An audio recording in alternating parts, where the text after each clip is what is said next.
Kaibigan ito ay nasa gitna ng kabundukan. Gustong bilhin ng dayuhan ang area ng 300 million peso.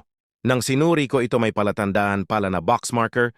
Ang malaking bato kung makakita kayo ng box marker na ganito ay huwag na kayo lalayo pa dahil nasa loob lang nito. Ang deposito ang tanong kong, ikaw may-ari ng lupa ipagbili mo ba sa 300 million pesos o sa baon ng kayamanan kaya happy hunting everyone?